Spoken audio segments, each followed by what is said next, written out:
Movie की शुरुआत में हमें 70s टू 80s का एरिया दिखाया जाता है, जब हर तरफ जादू आम होता है। इसी एक जादू के तोड़ के लिए अपने गांव को बचाने के लिए दो लोग हमें एक गुफा में दिखाई देते हैं। ये गुफा जितनी रहस्यमयी होती है उतने खजाने छुपाए होती है। इसी गुफा के अंदर से उन्हें एक खजाना चाहिए होता है, एक ऐसा फूल जिससे दबाव बना के वो अपना पूरा गांव बचा सकते हैं। वो दो किसी भी तरीके से इतनी मुश्किलें पार करने के बाद मेन हाल तक पहुंचते हैं उस गार के। तभी उन्हें वो एक फूल दिखाई देता है। एक भाई उस फूल को तोड़ने में लग जाता है, क्योंकि उस फूल को उसकी जड़ों समेत बिना नुकसान पहुंचाए ही निकालना होता है। तो दूसरा वहीं पे एक और गार का दरवाज़ा देखता है, जिस पे एक सुनहरे रंग का एक स्टैचू बना होता है। वो गौर से उस स्टैचू के करीब जाता है और कुछ महसूस करता है। तभी वो स्टैचू से एक पंख चुरा लेता है और पंख देखते देखते काला हो जाता है। वो उस पंख को लेते हुए ये कहता है कि अब से मेरी बेटी कभी भी भूखी नहीं रहेगी। इसे पता चलता है कि उनके यहाँ बहुत ज़्यादा ही कहत है। तभी वो पंख जैसे ही चेंज होता है, वो फील करता है कि वो स्टैचू ने उस पर हमला कर दिया और बेतहाशा चमगादड़ उस पर टूट पड़े हैं। वो जैसे ही गिरता और चीखने चलाने लगता है, तभी उसका भाई फूल तोड़ के उसके पास आ जाता है और उसे हिलाता है और पूछता है उसे क्या हुआ, क्योंकि हकीकत में ऐसा कुछ नहीं होता। वो सिर्फ और सिर्फ उसका अलविजन था। यहाँ में पता चलता है कि एक मास्क मैन भी है जो इस गार की रखवाली करता है, और वो अपनी जान पे खेल के भी इसकी रखवाली करना चाहता है। वो उन दोनों से लड़ता है, क्योंकि वो दोनों छुप छुपा के उसके खजाने को लूटने आए हैं। तभी वो बताते हैं कि वो कोई चोर नहीं है। तभी वो एक को मारने के लिए कहता है और वहीं पे फिल्म आगे कुछ सालों बाद शिफ्ट हो जाती है। अब हम एक लड़की को देखते हैं जो कि बड़ी हो जाती है, और ये बच्ची शायद वो उसी लड़के आदमी के लिए बेटी होती है। हम देखते हैं कि उनमें से एक लड़का जिंदा है, जिसको जीने के लिए उसने कहा था कि अपने भाई को मार दो। दिखाया जाता है कि वो इस वक्त अपने गांव का सबसे बड़ा हीरो है, क्योंकि उसने पूरे गांव को बचा लिया था उस जादुई फूल की वजह से, लेकिन वो अपने भाई को नहीं बचा पाया उस बीमारी से। तभी उसकी बेटी उससे झूठ बोल के उसी गार में वापस आती है, और उस गार में वापस आने के बाद कहती है कि मैं अपने बाप को सही साबित करूँगी। जो हीरो मेरे चचा बनते हैं वो दरअसल मेरे बाप थे। तभी वो उस दरवाजे को खोलने की कोशिश करती है, जो कि उस गार के अंदर जाने का दरवाज़ा होता है, पर जाहिर सी बात है वो सही तरीके से उसको खोल नहीं पाती। दूसरी तरफ हम देखते हैं कि औरों का चचा अपने लिए खाना बनाता है, और तभी उसकी नज़र एक कैलेंडर पे पड़ती है। वो कैलेंडर 6 तारीख और 1980 का दौर दिखाता है। तभी उसके दिमाग में कुछ आता है और वो अपनी तलवार लेके पीछे पीछे अपनी भतीजी को ढूंढने के लिए निकल पड़ता है। दूसरी तरफ हम देखते हैं कि वो मास्क मैन उस लड़की पे हमला कर देता है। वो लड़की जो कि दरवाज़ा खोलने की कोशिश कर रही थी, बुरी तरीके से नाकाम हो जाती है, लेकिन अपने पीछे एक शख्स को देख कर डर भी जाती है, और उसके पूछने पे उसे बताती है कि वो उसके रास्ते में ना आए। तभी वो लड़की उसे किसी तरीके से चकमा देती है और जंगल में भाग जाती है, लेकिन वो भी उसके पीछे पीछे ही भागता है।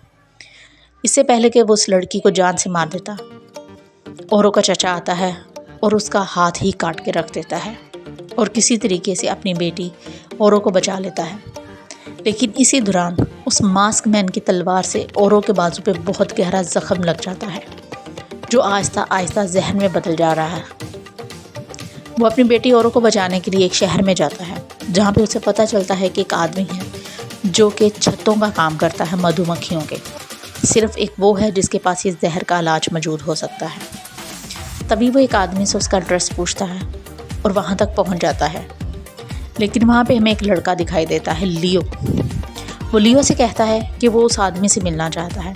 तभी लियो से बताता है कि ये जगह भी उसकी है और वो भी सब कुछ जानता है, लेकिन लियो की उम्र कम होने की वजह से वो चचा भतीजी उस पर यकीन नहीं करते और वहाँ से वापस आ जाते हैं।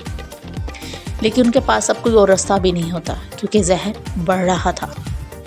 तभी हम देखते हैं कि वो दोनों चचा भतीजी बैठे बातें ही कर रहे होते हैं कि वो वहाँ से उठती है और लियो के पास चली जाती है, तो दूसरी तरफ उसके चचा शराब पीना शुरू कर देते हैं।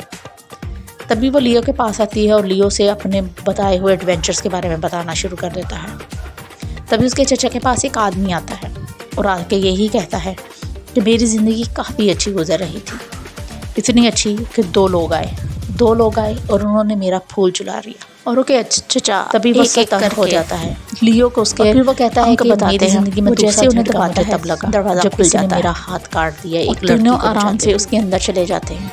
तो औरों का चचा समझ जाता है कि मेरी भतीजी खतरे में है, इसलिए उन्हें आगे बढ़ने में दूसरी तरफ लियो के घर अपने कदमों के निशान को मारने के लिए लियो और अपनी भतीजी को, लेकिन लियो काफी ज्यादा शातिर और चालाक निकलता है। उसी वक्त उसने अपने घर में अपनी तबीयत खराब हो जाती है लगा कर, और दूसरी तरफ वो मास्क मैन को भी खबर पहुंच जाने की वजह से वो उस लड़की को लेकर वहां से भाग जाता है। फिर कोई आया है, जैसे वो वहां से भागता है इस बार वो भी तैयार होता है। देखते हैं कि सब तीनों से पहले हमला डिसाइड करते हैं। वो लियो से कहता है कि तुम औरों को लेके मेन हॉल में पहुंचो और मेरा वहीं पे इंतजार करना, और वो है परी की आंखें। तभी हम देखते हैं कि एक महायुद्ध होता है। आंखों से ही जो कि चचा और वो मास्क मैन की टीम, तभी वो मिलो की सफर पूरी तरीके से लड़ते हैं, एक गार में पहुंचते हैं। लेकिन क्योंकि वो तैयारी से आए थे, उन्हें पता था कि इस बार उन पे हमला हो सकता है। कहती है तभी वो एक अजीब किस्म की तो वापस आना मुश्किल होता है। मैं लोगों को मरते हुए देख के ब्लास्ट कर देता है, लेकिन वो अपनी भतीजी को बताने के लिए अपनी जान में दांव पे लगा देता है। तभी हमें एक मेन हॉल दिखाया जाता है और वही मेन फ्लैशबैक पे जाती है जहाँ पे सालों पहले दो भाई आए थे। टेलीविजन में हमें दिखाया जाता है कि वो स्टार्ट के एरिया जहाँ उसका कंकाल आज भी और इसे कहा गया था कि ये अपने भाई को देख के छोटा भाई काफी ज्यादा तो दरअसल इसने अपनी जान बचाने के लिए अपने भाई को नहीं मारा था, बल्कि उसने उसका बाप की तलवार से मार लिया था, बल्कि और कहा था कि मेरी बेटी का ख्याल किसी ने उसे मारा था। इस टेलीविजन में वो देखता है कि अजीब सा मंत्र लियो उस किताब से पढ़ता है, पहले मेरे बाप को मारा और अब शायद तुम मुझे हो जाता है।